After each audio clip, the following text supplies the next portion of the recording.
Neil Oliver's with us. He is, of course, the presenter of Coast. He's also an archaeologist. He's also an historian. He also writes a column in the Sunday Times at the weekend. And he wrote about how humour is so important to our mental state and has so important to our recovery from this dreadful coronavirus pandemic that we need to get it back, because we seem to have lost it somewhere along the way and nobody is terribly sure how that happened. 0344 499 1000. You're listening to me, Mike Graham, on the fastest growing radio station on the planet. It is, of course, Talk Radio. Mid-morning with Mike Graham. Talk Radio. Now, there's been two themes, I would say, to the show this week. One has been, the complications of wearing a mask. Some people don't want to wear a mask. Some people don't mind wearing a mask. Some people don't want to be told to wear a mask. And as of Friday, it will supposedly become compulsory for everyone to wear a mask when you go into a shop or you are in a public place where you can't social distance. Now, I personally don't really have a problem with any of it. If you want me to wear a mask to get on a public train, if you want me to wear a mask to go into a supermarket, I'll do that. It doesn't really bother me.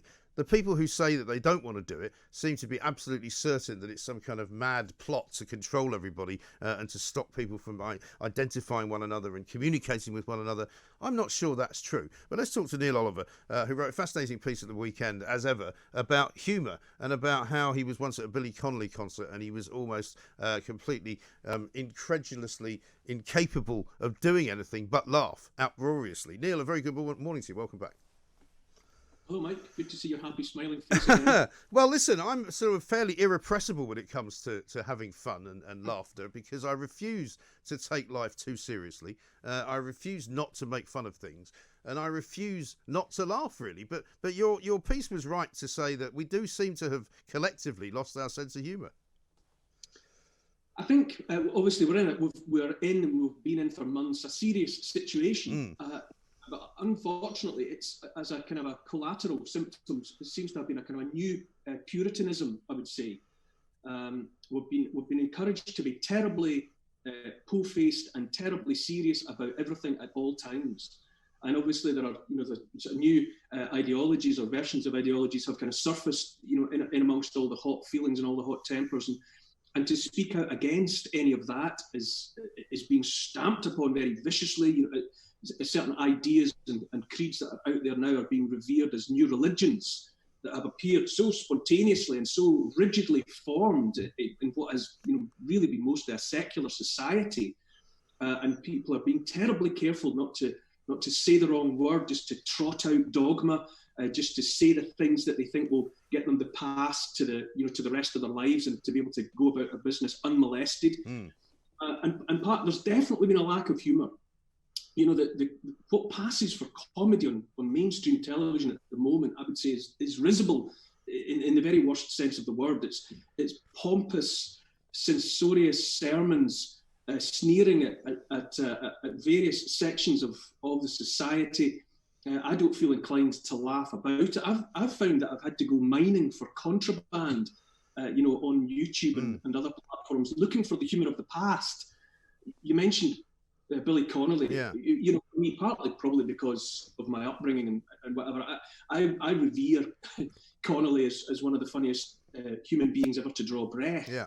But I've gone back looking for Bill Hicks, Robin Williams, Chris Rock, because I'm in desperate need of the irreverence. I'm in desperate need of it. It's like taking illicit drugs or something. Yes. Going back and hearing someone even just 10 years ago having the audacity. To say the unsayable, because that's where we are now. The unsayable is definitely there. Pretty soon you'll be caught out for thinking the unthinkable. Yes.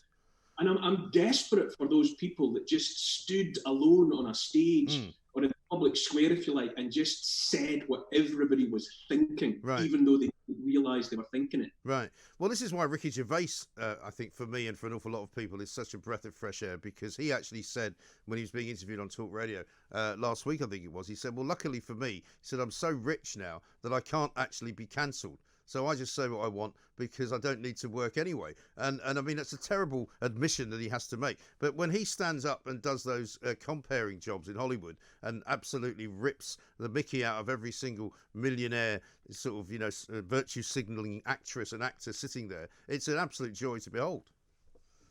Yes. And you know, there's always been that tradition of the jester, you know, the court Right. fool.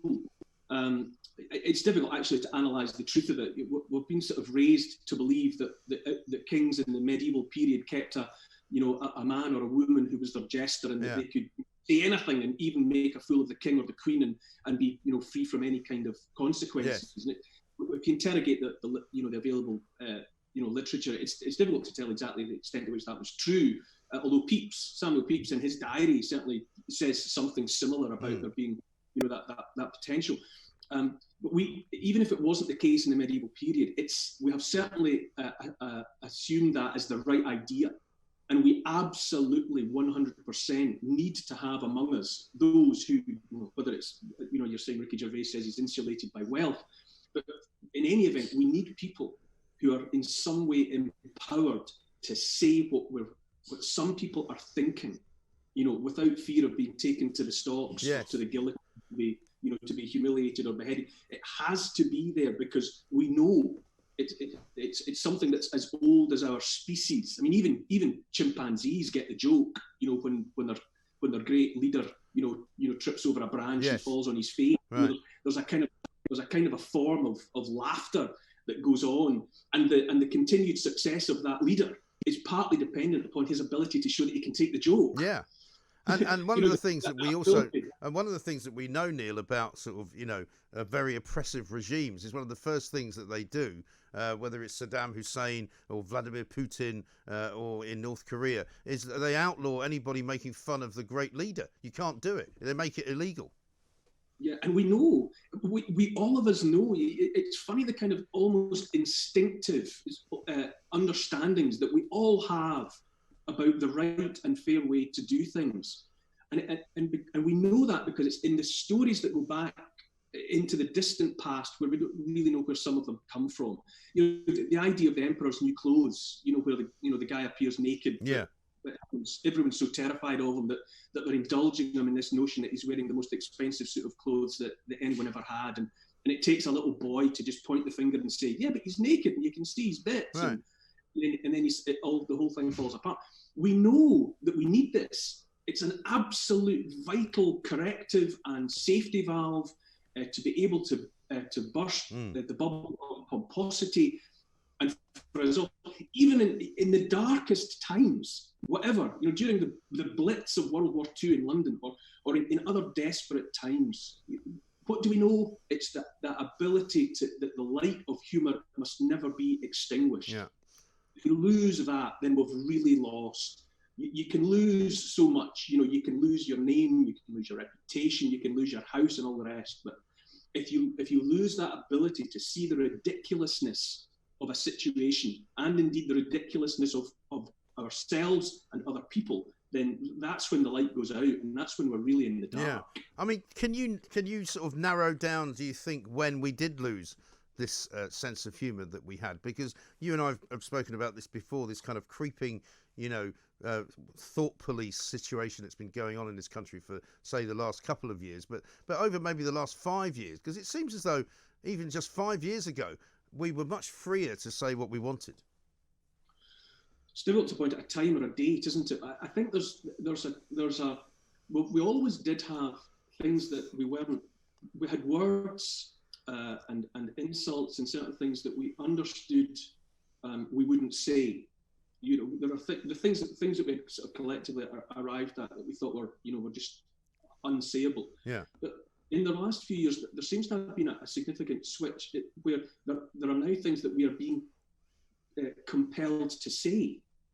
I think it's one thing when a group of people agrees collectively, just quietly amongst themselves, that there are certain words they might not use, or, swear words or insults or whatever, and they just drop out of polite society. But something has crept in now where there are mantras and dogma being expected to say, and that's significantly different. This idea of things you have to say, and you have to make it known.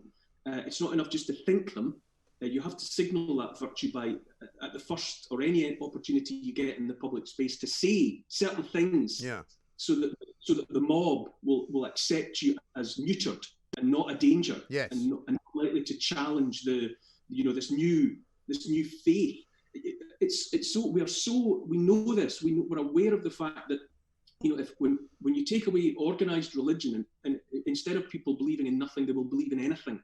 There's a desperate need in the human animal to believe in something and to have faith in something.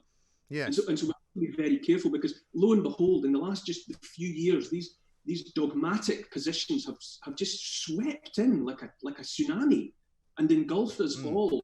And it almost makes your head spin. Like you say, you look back and you think, when did this happen? Yeah, I know. I wonder if it started with the kind of the groupthink of universities, of schools, and of the kind of the very early sort of cancellation of some comedians from mainstream television who were considered to be either a bit too close to the bone, or a little bit too edgy, or a little bit too racist, and suddenly it all became a little bit vanilla. I mean, for me, I always find the left of centre, the further left people drift, I think, in their thinking. For me, there is a humourlessness that seems to come in very quickly there, and not seeing the joke. There's something terribly serious about that way of thinking that loses its humour faster, I think, than when you drift to the other side of the line. And there is that, the old saw about sort of political correctness. I think there's a tendency to drift very quickly into terrain where it's safer not to rock the boat and just to say the slogans. It's easy to come up with slogans, like whatever, ban the bomb, end poverty, don't be cruel to puppies. Right. It's easy to come up with these short things, but on the other side of the divide, there tends to be more of an ambiguity, and it's not quite so clear cut. And we're not so good at defining the thought on the other side of the line.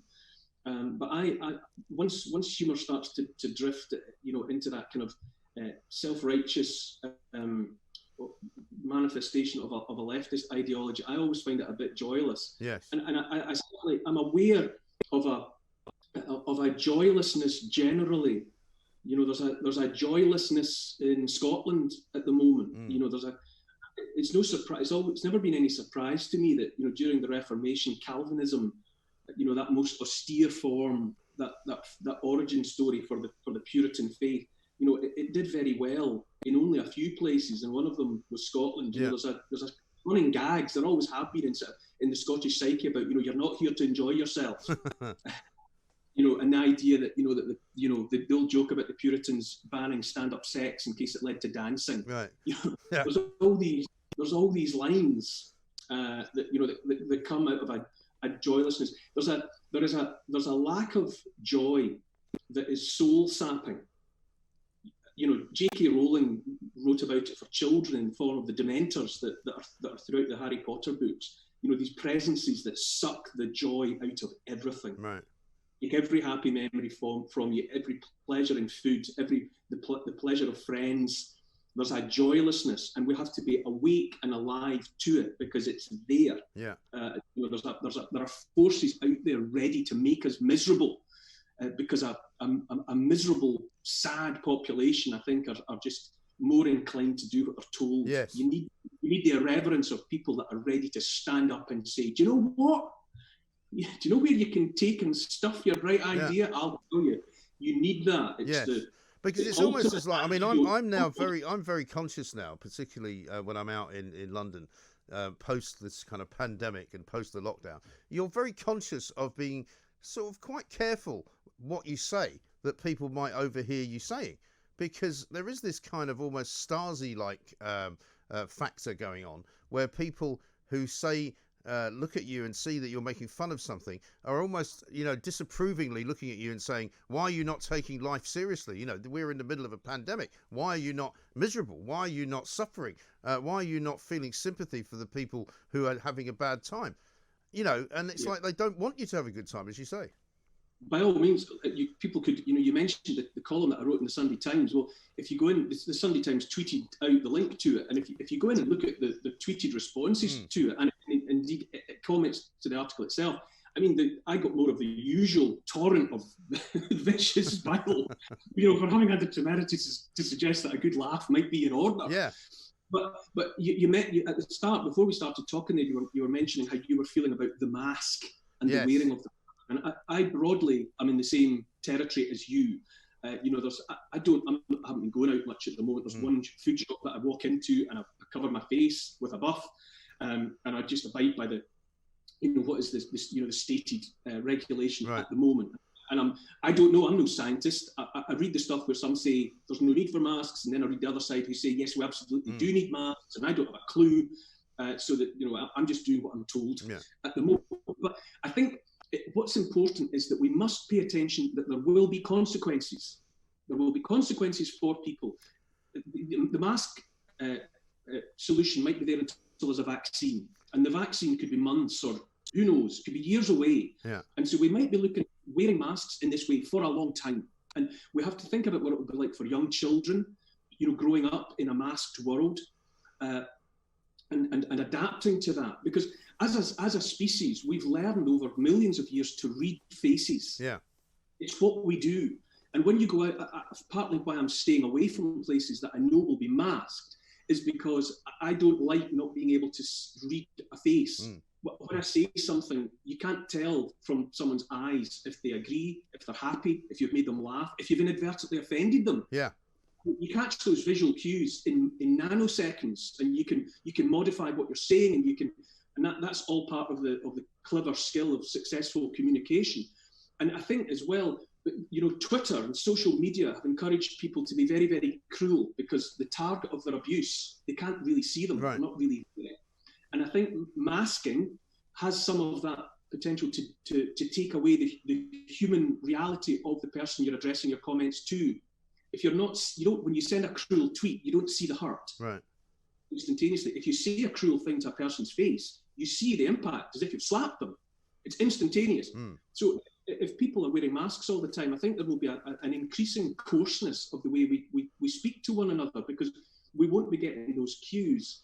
And there's all sorts of evidence of, when soldiers are fighting other soldiers and firing guns, there's all sorts of even anecdotal reports of untrained soldiers being of missing deliberately, of shooting to not kill. But then it changes when there's a rout.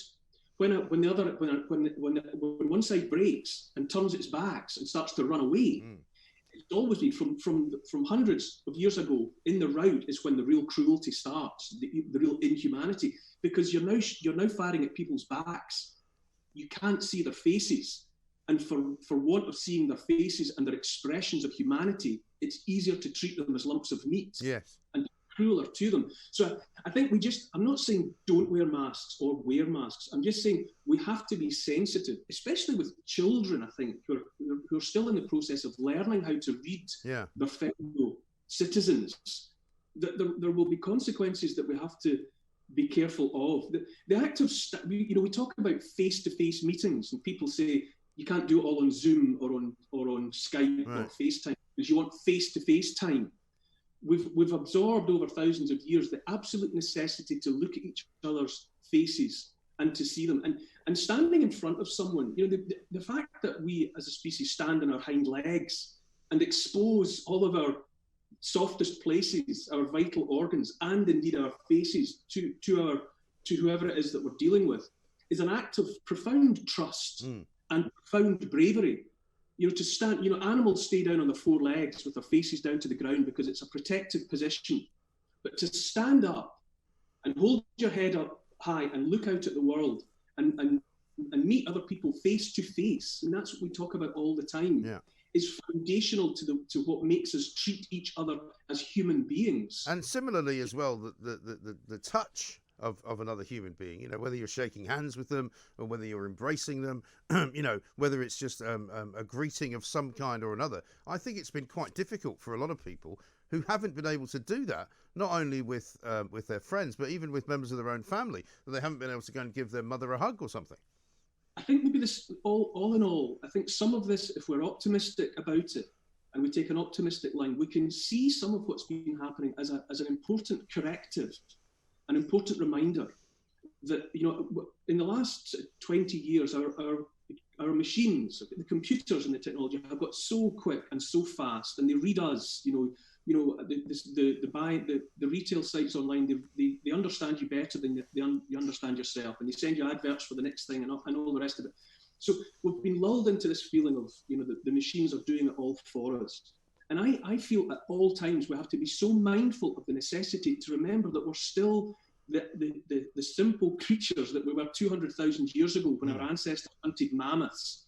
We've got godlike technology, as E.O. Wilson, the American biologist, said, but we're still running on Paleolithic emotions. We're still running hunter software. And we mustn't forget that. And perhaps the iniquities and the cruelties that have been dished out to so many people over the last few months, and the hardships of lockdown and the necessary complication of wearing masks in public places and all the rest of it, should perhaps remind us of the human animals that we are. And we need to be able to read one another's faces and expressions properly to understand one another. And we need simple touch, certainly with family, but even with strangers, the shaking of hands, the backslapping embrace, that you see people doing all the time when they meet in the street, the kisses. We mustn't think for one moment that we can easily or readily, in a matter of weeks and months, move beyond that. We have drawn upon those things, touch, reading faces, face-to-face contact, being together. We have drawn on that for strength as communities for hundreds of thousands, if not millions of years. And if we think that we can just take it all away, stay in our houses, only see each other's eyes, not touch, and that there won't be consequences for that, for us as individuals and as a society, then we're deluded. But perhaps we can look at what's been happening.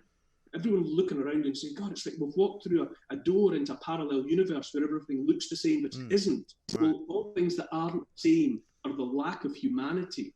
And we just need to think, we've had to deny ourselves our human nature for a while, some of the innate needs that we have, and look at the consequences. So maybe we just have to bear that in mind and think, God, let's have a laugh. Yes. I think we have to be even more proactive than that, actually, Neil, because I think that those of us who are by nature, shall we say, rebellious, people who don't like being told what to do, at the moment we feel as though we're being told what to do by the kind of the bigger group of people who seem to enjoy being told what to do. I was talking to somebody yesterday when I was out having a drink, saying that, when Beth Rigby from Sky News asked the Prime Minister, can I sunbathe on a Sunday or a Monday? I thought that was kind of peak ridiculousness. It's like, well, sunbathe whenever you want. You don't really need the government's permission to sunbathe, and you don't need to be told Sunday's okay or Monday's not okay. You just need to get on with your life. We've spoken about this before. I think a couple of weeks ago, I mentioned that it's definitely in my nature. I always used to be terribly disappointed when I found out somebody liked the same book as me, the same music as me. I used to think, oh no, that ruined. I had this inbuilt need to be doing something that hopefully nobody else was doing. And I don't know if that makes me a rebel, but I think I was always wary of, the pack or whatever was considered to be the popular thing. And I was bloody minded about finding things that nobody else had heard of and nobody else was listening to, so that I could be pompous about it until somebody rightly put me in my place. Yeah. But up here, my politics run, or my ideas run towards the continuation of the United Kingdom, which obviously, for independence-minded Scots, makes me anathema. Right. But I'm absolutely bloody minded in my determination that I have the right to think what I think and to say what I say. And I have not been. And I will not. Guess what? You actually do have that right. You still have it. Yeah, of course I do, and I'm not in the least bit deterred. It's in my nature to enjoy the cut and thrust of argument. I love being, contradicted and challenged and having the opportunity to do it back. And it's the world that I grew up in. But for some reasons, suddenly the world has changed into this place where you're not allowed to dispute. You're only allowed to trot out well-rehearsed dogma. And that is that's no life at all for me. I have to be in a culture, in a civilization where if I feel like it, I can get up in a box and say something that's against the mainstream. Otherwise, what kind of freedom in life is that anyway? Of course. Absolutely right. Listen, I'm terribly sorry, Neil. We're out of time yet again, but fascinating conversation as ever. Thank you very much indeed. And we will continue to push back against whatever it is that is pushing towards us. And I sometimes think to myself that I'm doing it just because I want to do that.